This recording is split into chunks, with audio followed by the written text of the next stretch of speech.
Take a moment to peek into the lives of inspirational people living the true definition of happiness with author, presenter, personal stylist and coach Moana Robinson, who chats to people who have overcome challenges to live their best life.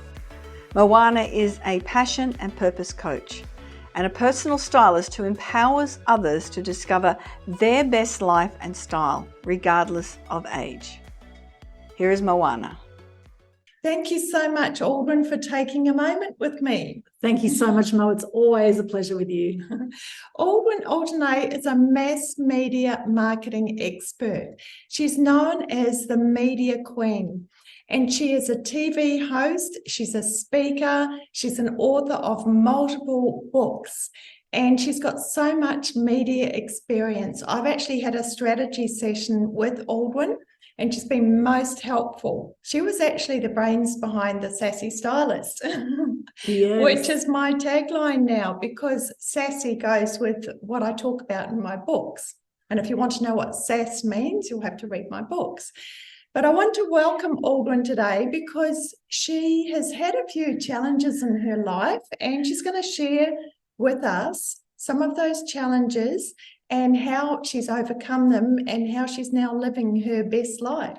Thank you so much, Mo. Thank you. Yes, in fact, I'm sure everyone can relate that we all have our ups and downs through life, right? And, I call it the roller coaster ride of life. Yeah. There's always the highs, there's always the lows. And, for me, from a young age, I actually grew up in Sydney as a first-generation Australian.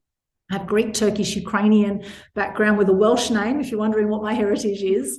And I was actually bullied as a kid, and I never felt I belonged when I grew up in the Northern Beaches area of Sydney. I found kids incredibly cruel, and I also grew up seeing a lot of animal cruelty. I saw a lot of negative news. My dad used to watch the news every single night, not just one channel of news. He would watch multiple channels of news. So at least 2 hours of mostly negative news every single night. I remember one night being so upset by what I saw on the news that I was in tears, and I went to Dad crying. I said, why is the world like this? Why are people so cruel?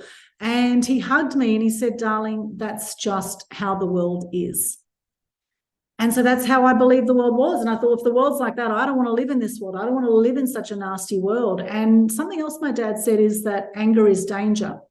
And I actually internalized my anger for many years because I got very upset and very angry whenever I saw animal cruelty, whenever I saw people being nasty to other people. And I was very innocent, I would say, at that stage in primary school. And I was fairly quiet. I always wanted to be liked, I guess, like most people do. It's inherent in one of our basic human needs is that we want to be liked. We want to be appreciated. We want to be loved. Love is a huge thing. And I would take things very personally. Whenever anyone was angry towards me or did nasty things, I would think to myself, what have I done wrong? How can I make this person like me, etc. And of course, you can't make anyone like you. And many years later, I learned that hurt people hurt people. And so one of the first challenges I experienced at 6 years of age, my parents actually had migrated to Australia from Turkey at 1970. And 10 years later, they did their first trip back to Turkey and saw family there they hadn't seen for 10 years. And there was this big sheep that I befriended at my grandma's place. And it was in the basement area in a place called Iskenderun, the south part of Turkey. And every morning I'd run down as a 6-year-old, go hug the sheep and be friends with this beautiful sheep. And then one day we took the sheep out for a walk. I was so excited because I thought, this is great. It's no longer in this concrete area, taking it out in a beautiful green paddock. It was a lovely sunny day. And I remember the whole family were laughing and having a great time together. And I was hugging the sheep and walking with the sheep. And then next thing, these 3 guys came along and they grabbed the sheep from beside me. 2 of them grabbed the legs. One guy grabbed the back 2 legs, another guy grabbed the front 2 legs, another one pulled it by the head, and they basically dragged this sheep onto this concrete block in front of us and pulled out a big knife and cut the sheep's throat in front of us. And at the time, I had no idea what was going on. The sheep was squealing and looking at me, and I wanted to save the sheep, and I screamed my head off, and I was running towards the sheep to try and save the sheep, and my dad was holding me back. he was holding me back, and I was only a small girl back then, and I literally just while being held back, I was witnessing this sheep get killed in front of me, my friend, the sheep. And I remember being so upset by that. I bawled my eyes out. I ran to the side of the road. I sat on the side of the road, and just in that moment, my innocence was gone as a 6-year-old. Now, what I didn't realize many years later is that this was actually a Greek Orthodox tradition, that when family come from a long way away, they sacrifice a sheep and they feed the meat to the poor village people. So it was actually a very sort of noble thing that was happening. However, even if that was logically explained to me as a 6-year-old, I would have said, just leave the sheep alone. Let's go have fun with the sheep. I'll go live happily ever after over here with the sheep, right? And interesting, my brother was only 2 years older than me, and he didn't connect with that sheep like I did. And so I was very empathic. I was very sensitive towards animals particularly. And this was absolutely traumatic for me. And what I realized many years later, because I actually blocked this memory out of my mind for actually 30 years. It wasn't until I did the Landmark Forum in 2006, I was 30 years of age, and 32 actually. And I remember on the Sunday of the Landmark Forum, they were saying, look, something happens to you in life and you make it mean something. And then something else happens, you make it mean something. And they say usually up until the age of 7, something traumatic happens. And I was thinking, what the hell happened? And it came to me.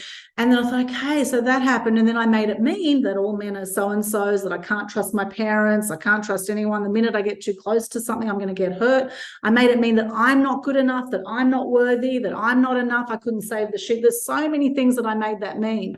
And I didn't realize, I wasn't conscious of it.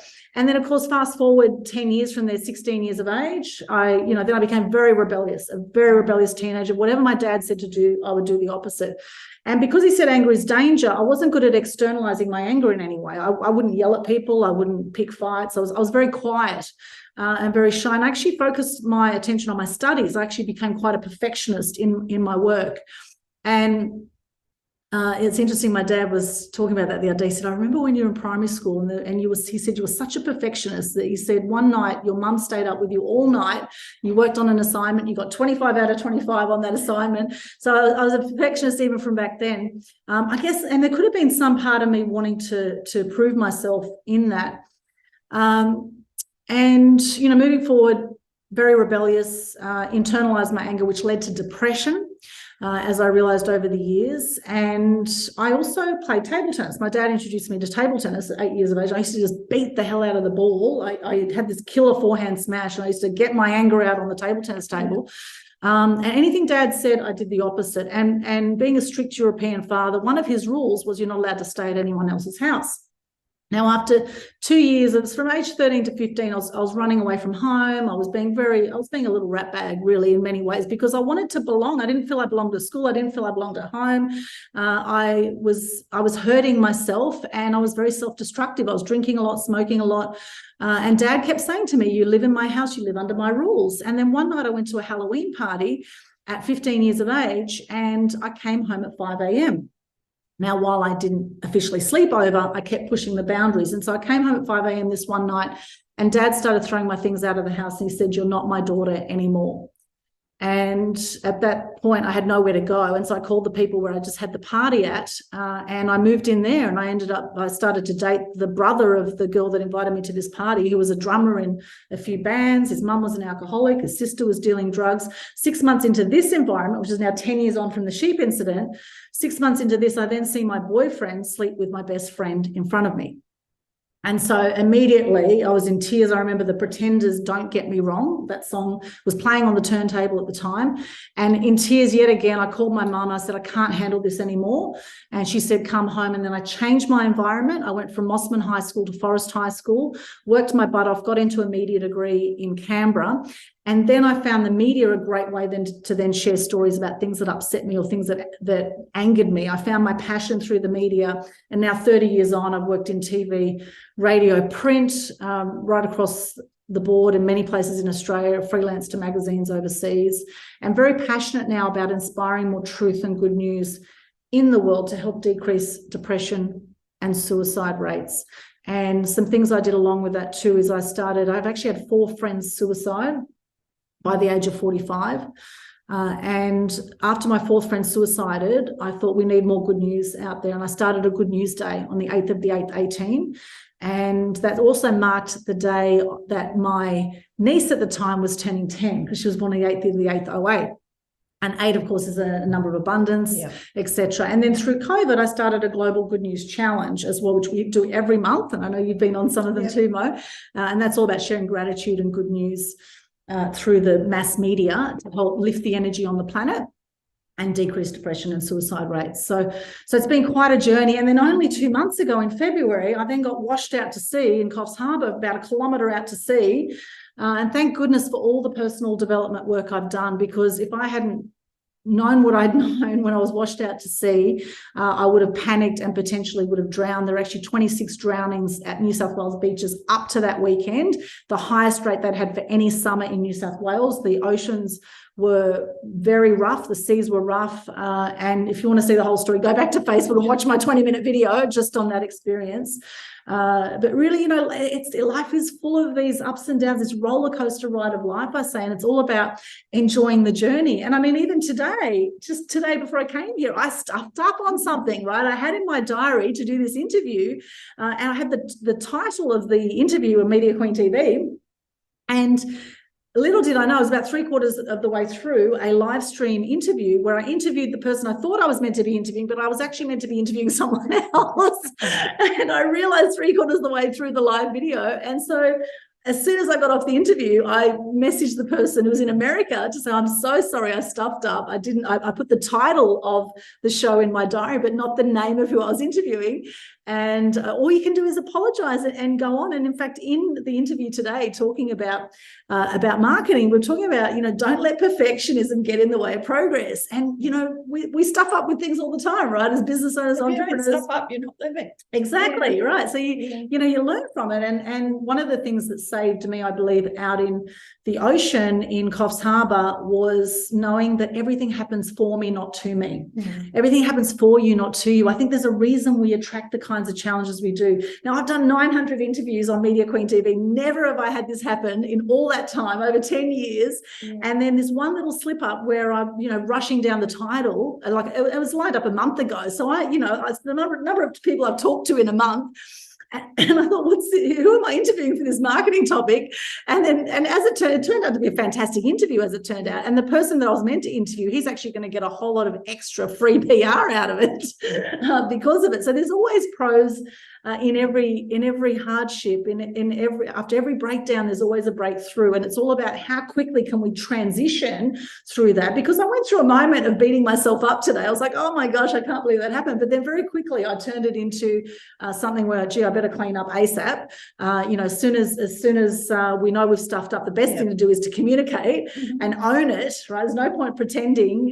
You know, you just own it, be authentic, be straight. And some people will be okay with that and some people won't. And I guess however this guy reacts, he's now asleep in America as we're chatting right now. He's asleep in America, and it's probably a good idea he's sleeping on it because we'll have a chat tomorrow and hopefully it'll all be okay and we move on. What would your advice be for taking those experiences? Like, I remember the sheep story that really stuck in my mind from years ago when I first heard it.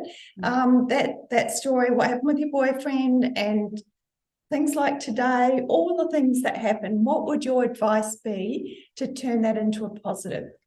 The sooner that you realize you've stuffed up with something, if you've personally been responsible, and in fact, some people say, you know, you're 100% responsible for everything in your life, right? So, you know, as I was out in Coffs Harbour, for example, in the ocean, one thing that came to me is that I had said to a few friends before that if I was to die, the ocean would be a great place to do it. And so there I am, knowing the power of manifestation. I'm out in the middle of the ocean being swept out in this massive current about a kilometre out to sea in a shark-infested area. It's known for sharks here. And there I'm thinking, have I manifested this? Is this going to be my last day on the planet, right? And I had to let those thoughts go. So the first thing I'd say is just to notice the thoughts going on in your head at any particular time. If you're having a breakdown or having a challenge, just notice, what are the conversations in your head? Are you saying to yourself, oh, you bloody idiot, there you go again? Or, you know, are you putting yourself down?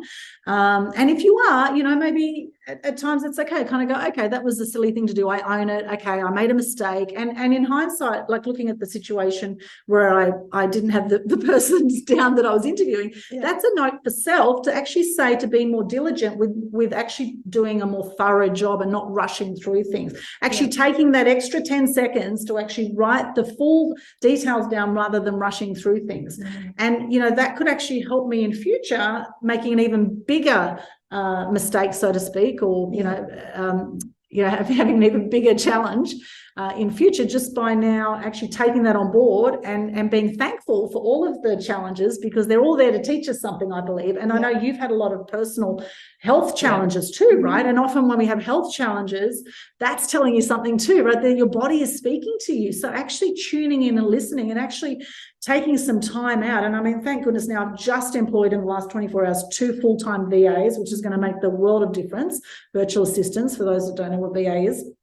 2 full-time virtual assistants, which is going to be massive, because I've been in a state of, I had a VA for 4 years up until December, and I've really been feeling the pinch for the last 4 months having no VA. And so I've been doing way too much myself. And, as Dale Beaumont says, one of our mentors, he says, you need to be the captain of the ship, not the person, not the soldier in the wings, right? So how can you step back and how can you be more in flow with what you're doing and actually do less, or even, slow down to speed up? So my biggest bit of advice, notice the conversations in your head and then turn it to gratitude as soon as you can. As soon as you can. So own it, take responsibility for it, realize that you're a human being, and that, there's going to be times you do things you're proud of yourself for doing, and there's going to be times you're going to kind of beat yourself up at times. However, I suggest minimize the beating up of yourself, because I'm sure there's plenty of other people that will beat up on you anyway. So why beat up on yourself as well, right? There's always going to be your haters out there. So as much as there'll be those that love you, and learn to love yourself too. I think that self-love is really important, and getting that, this is all part of the journey. You never learn less. And if you think about our lifespan, a third of people die by the age of 65. The average lifespan is about 85. And you think of eternity, say eternity is like this, and our lifetime is like this. I mean, there's only so much you can learn in a lifetime. There's only so many ups and downs you can go through on this journey. And the more we can learn from other people's experiences as well, and learn from history, and actually really be intentional about what we want with our lives, I think the more we can do that, the more we focus on what we want, the more you're going to attract what you want if you take the right actions, have the right environment, do the personal development. I've invested, as I say, $500,000 in my personal business development since 2005, and I continue to invest, right? I've just got another one-on-one business coach now. I've actually got several coaches in different areas of my life. And, it's all been invaluable. It's really, it's crucial. In fact, all great athletes have coaches. And so I would say also have a great environment of people around you and talk about it. Don't bottle it up and hold on to things as well. That's another thing I'd say. Let it out, speak to people about it. Own that you are a human being who, sometimes we can be jerks. Sometimes we do silly things. Sometimes, like it blows me away. Some people, they don't talk to family members for 30 years because someone said something they didn't like. My advice is get over it and talk to them and let them know how much you love them, and don't be attached to what's going to come back. Be committed, not attached to what you want in life, because we can't control what other people do. Well, you don't know how things are going to turn out. And what you're talking about too is all to do with self-awareness. Yes. Self-awareness, and that, to me, that's what SAS is: self-awareness and self-sufficiency. Beautiful. So self-sufficiency is gaining enough tools, which comes back to investment in yourself. Yes. And that makes you rich inside. Yes. Rich inside, so that you've got all the tools inside to deal with whatever. And I like to talk about the 3 aspects of happiness: someone to love, something to look forward to, and something meaningful to do. Aldwyn, you do a lot of meaningful things. What are you in particular looking forward to over the next few months? Oh, well, now I've just got 2 full-time VAs and I've got a whole team supporting me with that. And interestingly, I'm paying twice as much for both of these VAs than I paid the last VA. So I'm actually investing more for the quality and for the team that comes with the VAs. I'm going through a virtual assistant agency rather than doing it myself. So actually learning to let go. And I know that as I let go, I'll be able to flow more. So actually trusting, even though trust has been such a big issue in the past. When I was 22, another big challenge I had is that a boyfriend of 4 years, we had an amazing relationship. And one night he lost the plot, strangled me, almost killed me. And then I became very ambitious, and I was like, I don't need a man for anything, right? It was a very scary thing. And it brought back the same trauma from when I was 6 years of age. The minute I get too close to someone, I'm going to get hurt, right? And so realizing that I can't trust my girlfriends, can't trust my boyfriends, can't trust anyone. And often when you can't trust others, you often can't trust yourself. And so something I've been really working on is my own integrity with myself, and noticing when I give my word to something, noticing whether it's for myself or others, whether I honor that, and when I don't, how that feels. Because there's going to be times we will be out of integrity at different times. How does that feel? And what are you really committed to for your life? So I'm looking forward to, in the next few months, taking life and business to the next level. I feel that I've kind of been in cruise mode for 20 years in my business. I've had property interests and other ways to make money. I haven't needed to make money from the business, and money hasn't been the main focus of the business. For me, it's love what you do, the money will come. However, I do get the importance of knowing your numbers and, what you measure, you can manage, all those sort of things. What you measure, you can manage. And I'm now with a one-on-one business coach again. I think that will be amazing to help give more clarity and scale. I really want to scale and reach more people in my business, a lot more people, to grow my mass media mastery program.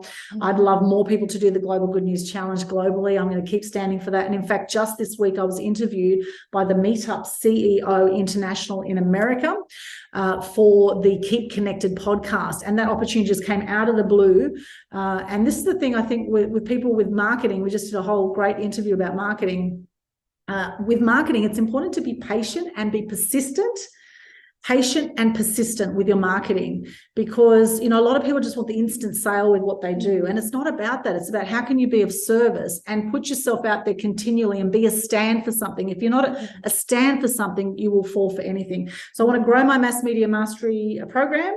I want to have more people doing the Global Good News Challenge. I'd love to see 1,000 people around the world doing it by the end of this year. That'd be a goal with that. I've got 100 members in my mass media mastery program at the moment, and I'd love to see that go to 1,000 as well. 1,000 members in both of those, 1,000 people. And I've got, we do PR for people too with guaranteed results. So now that I'm going to have a team on board, we'll be able to help a lot more clients with that. So I would love to even have, say, 10 clients a month would be great. 10 clients a month on the PR for the moment, until we grow the team more. And that will help those people become famous, be known for what they're doing, build their impact, authority, their profile. Leads and sales will naturally come. However, every media spot we get, people leave a legacy with every single media spot, and they're reaching hundreds of thousands, if not millions of people. And so it's a great way that, for people that are spending money on advertising now that's not working, I recommend that you look at free publicity as a great way to leverage what you're doing, or start your own show. Do something like this is fantastic as well to build your profile. So just, get that you have a voice to share, that you are an amazing person. In fact, just like this one here that I just gave you today, be the change you wish to see in the world, as Gandhi says. And remember, you are awesome and a gift to the world. You have beaten about 1 billion swimmers to get to the finish line just by being born. Like, you are 1 in 1 billion just by being born. And sometimes we forget that, right? We can be really hard on ourselves sometimes. And so get that you're here for a reason, and that we go through the challenges we go through for a reason. And for me, it's about enjoying the ride, enjoying the journey. It's like get on that surfboard if you're into surfing, and just ride the wave of life, right? And there's times you're going to get dumped. You're going to get dumped at times. The waves will come crashing over you. However, get that you just hang in there, take a deep breath, and you'll come out the other side.